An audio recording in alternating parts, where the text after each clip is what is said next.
कल 83वीं formation commanders conference थी, उसका जो एलामिया आया उसमें अहाता किया गया तमाम मसाइल जो इस वक्त मुल्क को दरपेश हैं, खासतौर पर सिक्योरिटी से रिलेटेड। अहम चीज़ उसके अंदर ये कल देखने में आई, जो इससे पहले हमने DG ISPR साहब की प्रेस कॉन्फ्रेंस में भी देखा था कि 9 मई के जो मुलजमान हैं उनके खिलाफ ये एक शिकवा किया गया कि अभी तक उनका ट्रायल मुकम्मल नहीं हुआ। ये कहा गया कि 9 मई के मुलजमान के खिलाफ फौरी, शफाफ, अदालती और कानूनी कार्रवाई के बगैर मुल्क साजिशी अनासर के हाथों यरगमाल रहेगा। कुछ तज़किरा डिजिटल दहशतगर्दी का भी हुआ।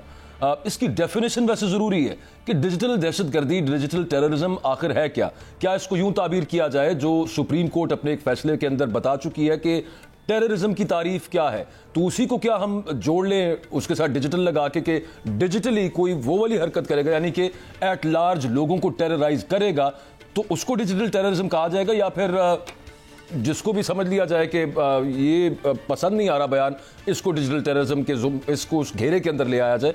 इसकी डेफिनेशन ज़रूरी है। अलबत्ता इसके अलावा बात करेंगे प्रोग्राम के अंदर कि कल चेयरमैन तहरीक इंसाफ इमरान खान साहब जो वीडियो लिंक से पेश हुए सुप्रीम कोर्ट में, तो SOPs बने थे इससे पहले कि सुप्रीम कोर्ट में खासतौर पर कोर्ट रूम नंबर 1 के अंदर जो केसेस, जो हेयरिंग्स होंगी वो लाइव दिखाई जाएंगी।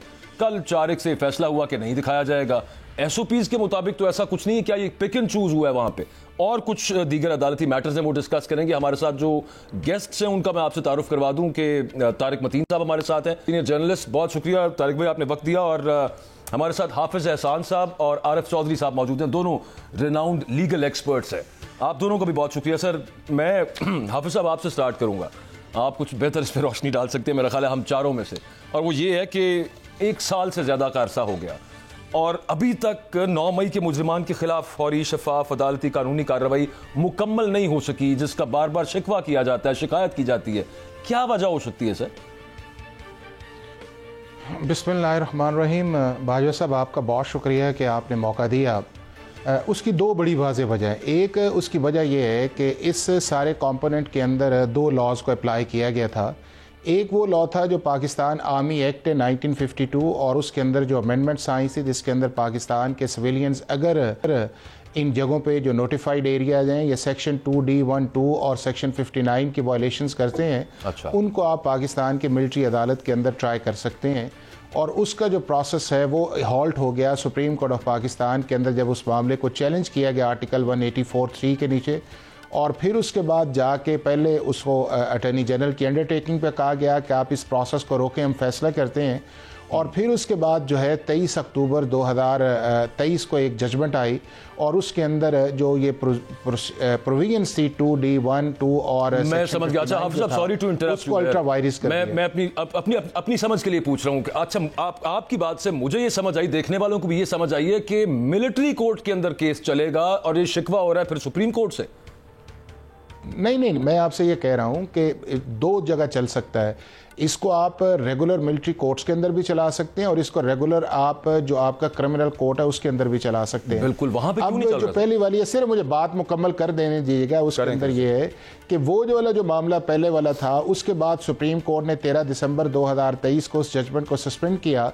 लेकिन उसके बाद जब दोबारा हियरिंग हुई तो उन्होंने कहा कि आप इनकी अनाउंसमेंट नहीं करेंगे जो आपने प्रोसीडिंग्स की है, जितनी देर हम फैसला नहीं करेंगे। अब दूसरा जो कंपोनेंट था वो ये था कि जो आपने रेगुलर ट्रायल किया था, आपने जो क्रिमिनल प्रोसीजर कोड के अंदर या एंटी टेररिज्म लॉ के अंदर, उसके अंदर डेफिनेटली हमारा पाकिस्तान का जो क्रिमिनल जस्टिस सिस्टम है वो एक्सपोज हुआ है। उसके अंदर जो हमेशा से होता आया है कि पाकिस्तान के अंदर जब भी कोई केस इस प्रोसेस के अंदर या इन्वेस्टिगेशन के अंदर जाता है तो वो उस तरह ड्यू डिलिजेंस नहीं की जाती कि जिस तरह वो केसेस को फैसले चलान जल्दी जाए या उसके बाद प्रोसिक्यूशन अपनी एविडेंस लेके आए।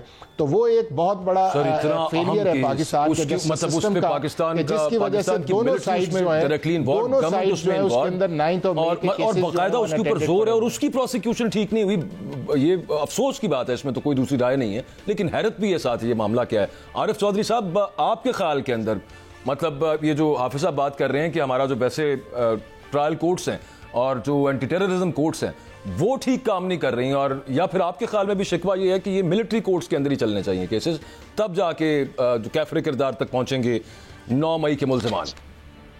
देखिए जी, मिलिट्री कोर्ट में ट्रायल का मतलब ये है कि आपने ये तय कर दिया कि आपका अपना निज़ाम जो है, नॉर्मल जो कोर्ट्स हैं वो काम नहीं कर सकती, वो कोलैप्स हो गया सिस्टम, और किसी भी मुल्क की सबसे बड़ी बदकिस्मती ये होती है कि जहाँ हुकूमत जो कि जिसकी जिम्मेदारी ये होती है कि उसने लोगों को इंसाफ फराहम करना है।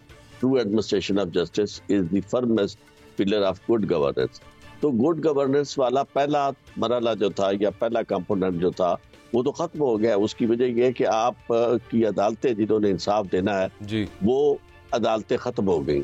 और दुनिया में कहीं भी सिवाय उन हालात में मिलिट्री कोर्ट यानी जहाँ बहुत गैर मामूली तौर पर दहशतगर्दी के लिए या यानी इस तरह की सिचुएशन जहाँ बैरूनी दुश्मन जो है उसने हमला किया हो और उन लोगों के ट्रायल जो है वार में जो लोग इन्वॉल्व होते हैं उनके ट्रायल करना, अदरवाइज अपने मुल्क के लोगों के ट्रायल मिलिट्री कोर्ट्स में करना इससे ज्यादा पूरे उस निजाम की सुप्रीम कोर्ट ने डिसाइड करना नहीं हो सकती।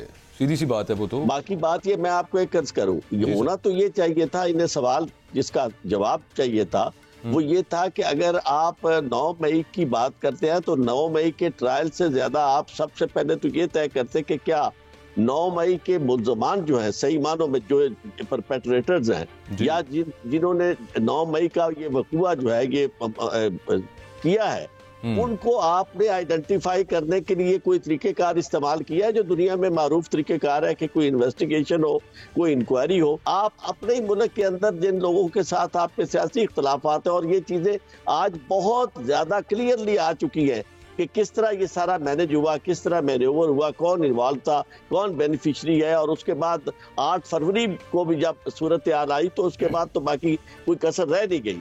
तो मैं ये समझता हूँ कि जोर मिलिट्री कोर्ट के जरिए ट्रायल पे देने की बजाय आप कोशिश ये करें कि पाकिस्तान को जो खदशात और खतरात जो इस वक्त दरपेश है जिनकी वजह से पाकिस्तान मुआशी तौर पर डूब रहा है, दुनिया पूरी में आइसोलेट हो रहा है, वो इस वजह से हो रहा है कि आप पाकिस्तान के अंदर एडमिनिस्ट्रेशन ऑफ जस्टिस नहीं कर सके। आपकी अदालतें जो है वो उनको लोग मानते नहीं है। आपका अदालती निज़ाम जो है वो 145 दर्जे से भी नीचे चला गया है। तो आप अदालत से भी पहले प्रोसिक्यूशन, कल राना सनाउल्लाह साहब ने भी उसकी तरफ इशारा नहीं किया, एग्जैक्ट उन्होंने कहा कि प्रोसिक्यूशन ठीक तरह से नहीं हुई। बड़े अफसोस की बात है 9 मई के केसेस की। तारिक मतीन साहब, ये कौन है जिसमें इतनी जुर्रत है कि वो सही तरह से प्रोसिक्यूट नहीं कर सका 1 साल गुजरने के बाद भी? ठीक, अकबर बाजा साहब, आपको, आपके सभी शुरका को, देखने वालों को अस्सलाम वालेकुम। ये जो आपने इब्तिदा में बात की थी, मैं पहले उसकी बात करना चाहूंगा कि दहशतगर्दी क्या है। मुझे बड़ा मायूस किया आपने कि आप कह रहे थे दहशतगर्दी क्या है, यानी सुप्रीम कोर्ट ऑफ पाकिस्तान के फैसले में आप तारीफ ढूंढ रहे थे या जो हमारे लेजिस्लेटर्स जो हैं वो जो बताएंगे आप वहां तारीफ ढूंढ रहे थे। दहशतगर्दी की तारीफ जो है वो है जो हमारा थानेदार लिखेगा, यानी रऊफ हसन के मुंह पे 12 कट लगेंगे, मरते मरते बचेगा तो वो दहशतगर्दी नहीं है। और मानिका को थप्पड़ पड़ जाएगा तो 25 बंदों के खिलाफ मुकदमा होगा, 10 दफात लगेंगी, 780 लगेगी, वो दहशतगर्दी है।